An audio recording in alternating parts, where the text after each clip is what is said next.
Hello and welcome to the New Food Hub. I'm Sebastian Rückert, Corporate and Institutional Engagement Assistant at ProVeg Germany. And today's interview is about key insights and takeaways of the German country report of the Smart Protein Consumer Survey 2023 from a socioeconomic point of view. My guest today is Dr. Melanie Speck, who holds the professorship of socioeconomics in household and business at Osnabrück University of Applied Sciences and a senior researcher at the Wuppertal Institute for Climate, Environment and Energy. And thank you for being here today, Melanie Speck. Yeah, thanks a lot, Basti. So let's get right into it. As you know, the Smart Protein Consumer Survey in Germany shows that in 2023, significantly more people have described themselves as flexitarians compared to 2 years before. So there was an increase of 10 percent points from 30 to 40%. How do you explain the significant increase in the number of people who identify as flexitarians? Yeah, so first of all, I would say there's a huge change in the nutritional environment, as we say from the scientific perspective. So we could indicate that more people are trying to use those projects, even if their motivations are several different, such as health, such as environmental perspective, religious ideas, whatever. But in the end, I would say more people are describing themselves as flexitarians because they have more contact towards those maybe new or old menus, meals, products, whatever. So I would say that there's a significant change in what the market could do here, and also then what the consumers might request in the end, even in the retail, but also in the out-of-home catering, so canteens and university catering, for example. Since you are from a socioeconomic background, we also were quite interested in the role of the food environment. Like, what's the impact of food environment, and is there a difference between nutritional types, like people who call themselves flexitarians, vegans, or vegetarians? From my point of view, the individuals who calling themselves as vegan or vegetarian, they made their decision of what to eat before they decide what to eat every day. So they made their main choice before they come into a canteen or a retailer. But the flexitarians, in the end, they have their choice. And if we say, okay, the flexitarians are the most important group here, because if we say, okay, the meat eaters do not think about that much vegan or vegetarian alternatives, but the flexitarians are open-minded for this. But in the end, so this is the main group who's really the one who should be focused within those nutritional environmental debate. Because if we think about the vegetarians and the vegans, they do not change anything in their main choice, but the flexitarians do every day. And so I think this is the main important and also significant idea.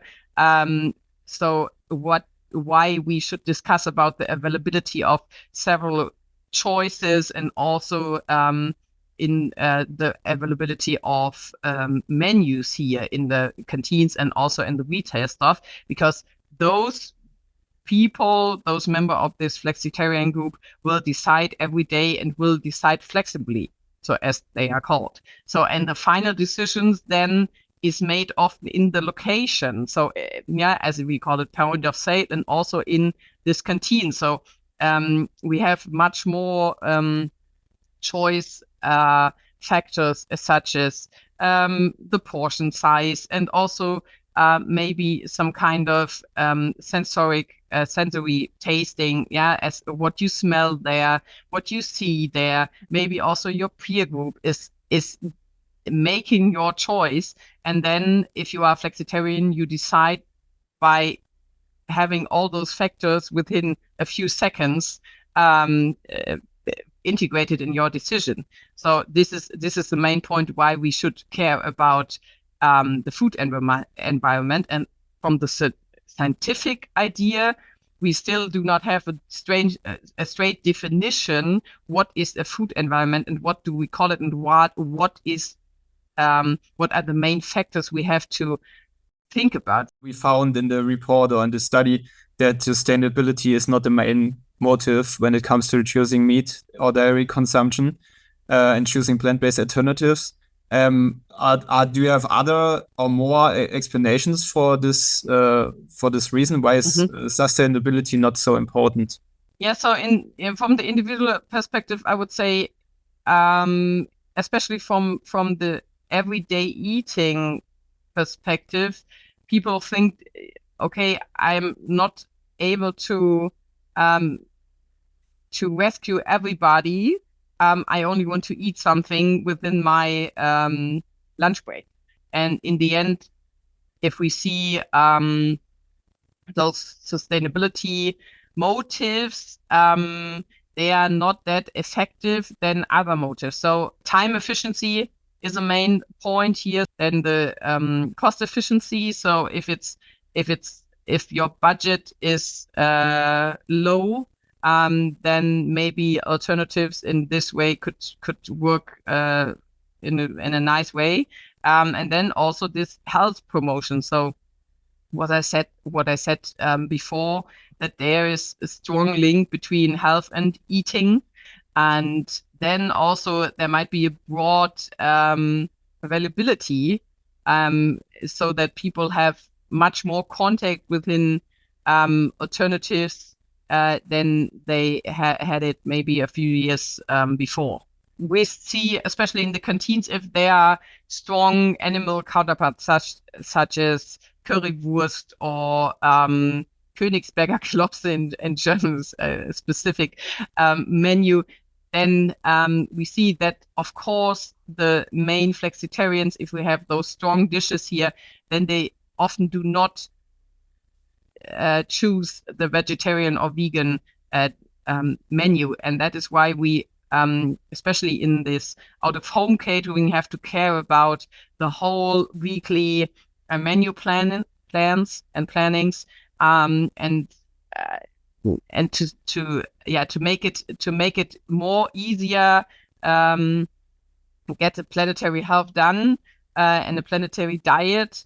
If we see, okay, I have the availability that there are 4 nice dishes, which are nice from the portion size, would have a good cost efficiency, and also taste in that mood. I would think they should taste, and then there could be maybe also an alternative on the 5th day on the week, to see, okay, there is some kind of cheating day or whatever, so that there are those alternatives, because we see if there are those strong dishes such as the spaghetti bolognese as well, then the vegan and the vegetarian dishes do not get the normal market value as it is when there is not these main running dishes and the most available ones. Yeah. Okay, so is there also, could be one reason for that people mostly criticize alternative products, that they are highly processed and full of additives? So to specify this question, do consumers really pay that much attention to a clean label, or is this a widespread excuse to stick with the foods they are used to? Yeah, so I think it's an extremely conservative narrative here that dominates the mindset of many, many people, because the narrative is preferred by people who find themselves in the state where they could no longer deny the need for the change. And however, they maybe also believe that actions should have some kind of significant impact, but they do not see that this might be a significant impact. We should address this challenge and to try to get more experience done within events or within canteens or within any value dining or whatever, so that people who push it away maybe could experience that it is not that I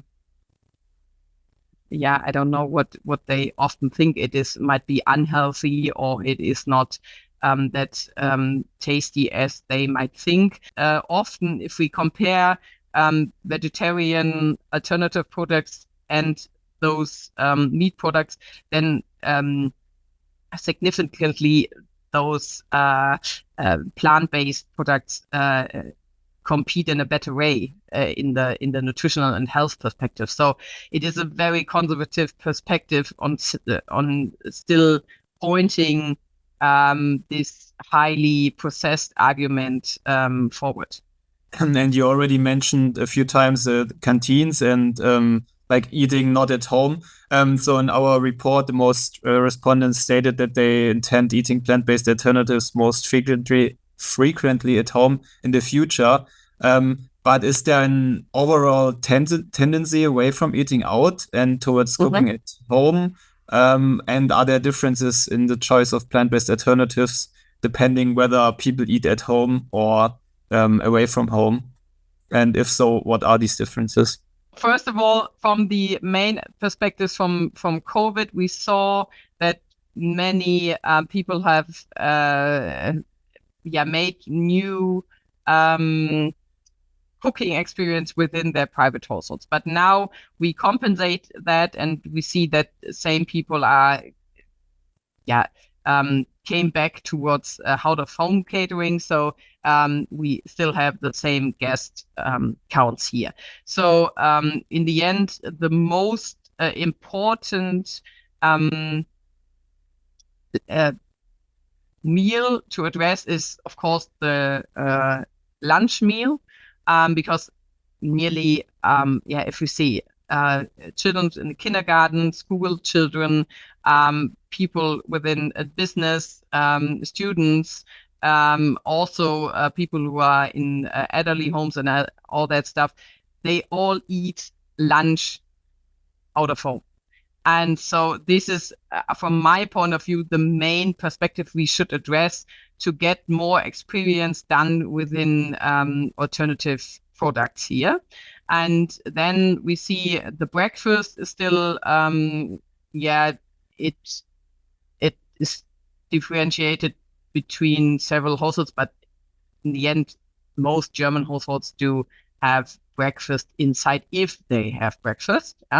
And then dining, people prefer, especially in the urban and city regions, they prefer eating outside for dining if they have special reasons for that. So if they have meetings or all that stuff.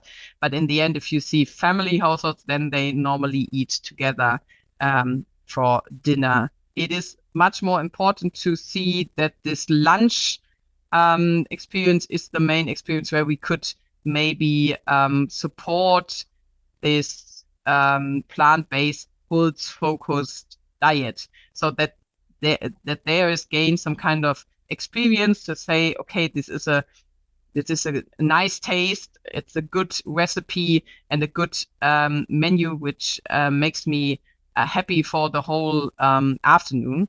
So this is, from my point of view, the first step we should now make to support and to also gain more experience in the whole population.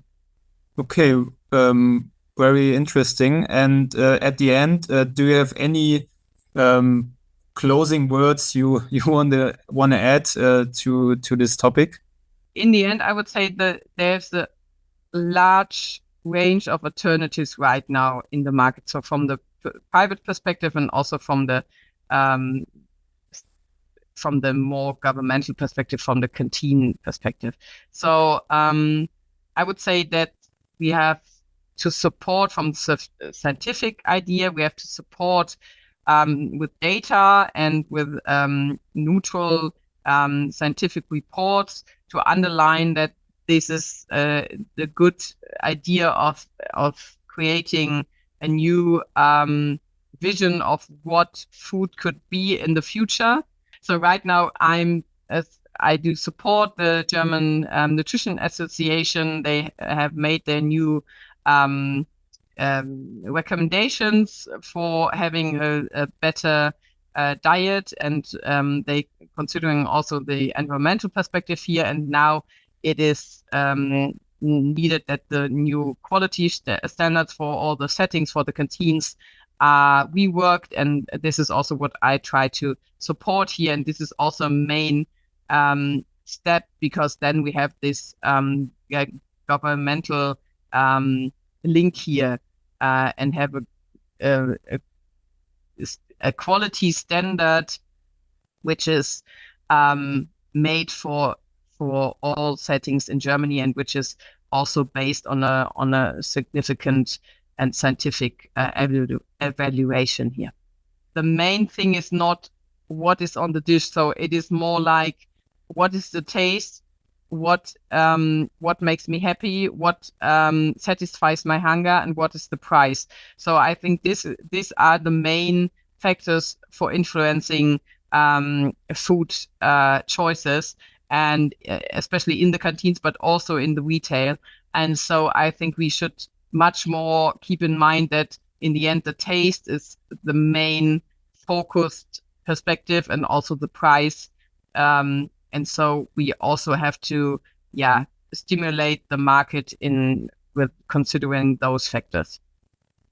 Then thanks a lot for your time and for the insights. And also thank you to everyone who was watching or listening to this interview, and goodbye.